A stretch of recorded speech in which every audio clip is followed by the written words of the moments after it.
நீங்கள் படிக்கணும்னு நாங்கள் சொல்லலையே. மும்மொழி கொள்கைன்னு நாங்கள் கொண்டுட்டு வர்றோம். 3வது மொழியாக நீங்கள் எந்த மொழியை வேணாலும் படிச்சுக்கலாம். தெலுங்கு எடுத்துக்கங்க, மலையாளம் எடுத்துக்கங்க, உங்களுக்கு எந்த மொழி விருப்பமோ அதை பண்ணுங்கன்னு தானே நாங்கள் சொல்கிறோம். ஆனால் நீங்கள் ஏன் அதை இந்தி அப்படின்னு சொல்லி, இந்தி திணிப்புன்னு சொல்லி அதை அரசியலாக்குறீங்க? நல்ல கேள்வி இது. நாங்கள் அதை அரசியலாக்கவில்லை.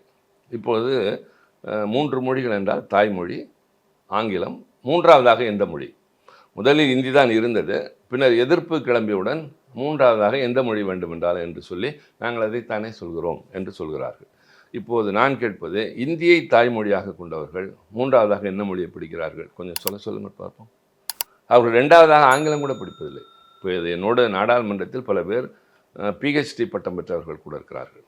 நிறைய ஆராய்ச்சி படிப்பு படித்தவர்கள், பல்கலைக்கழகங்களில் துணைவேந்தர்களாக இருந்தவர்கள்லாம் எங்களோடு உரையாட தடுமாறுவார்கள். என்னை பிடிக்கும், ஆனால் என்னிடம் பேச தயங்குவார்கள். காரணம் மொழி. அவர்களுக்கு ஆங்கிலம் வராது. எதை பேசினாலும் இந்தியிலே மட்டும்தான்.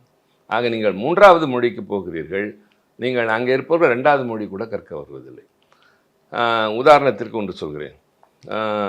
உத்தரப்பிரதேசத்து மாநிலத்தின் முன்னாள் முதல்வர் அகிலேஷ் யாதவ் என்னிடம் நட்புரிமையோடு கேட்டார். அவர்கள் எப்போதுமே ஆங்கிலத்துக்கு தான் எதிரி, மாநில மொழிகளுக்கு அல்ல. அந்த கட்சியை பொறுத்தவரை அவர்கள் லோகியா வழி வந்தவர்கள். அவர் சொன்னார், எங்கள் வட மாநிலங்களில் இருந்து லட்சக்கணக்கானோர் ஒவ்வொரு ஆண்டும் ராமேஸ்வரத்துக்கு வருகிறார்கள், புண்ணியத்தலம் என்று. நீங்கள் அங்கே எங்கே பார்த்தாலும் ஆங்கிலத்திலும் தமிழிலும் மட்டுமே எழுதியிருக்கிறீர்கள். ஏன் 3வதாக இந்தியிலும் எழுதினால் அவர்களுக்கு உதவியாக இருக்காதா என்று கேட்டார்.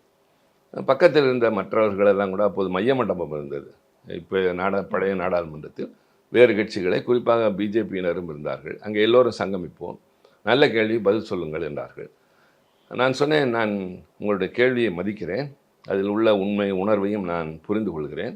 எனக்கு உள்ள ஐயம், எங்கள் பகுதியிலிருந்து காசிக்கு வருகிறார்கள், நீங்கள் அங்கே இந்தியிலே தானே எழுதியிருக்கிறீர்கள், ஆங்கிலத்தில் கூட எழுதுவதில்லை, 2வதாக அதில் எழுதினால் என்ன குறைந்து போவீர்கள் என்றேன்.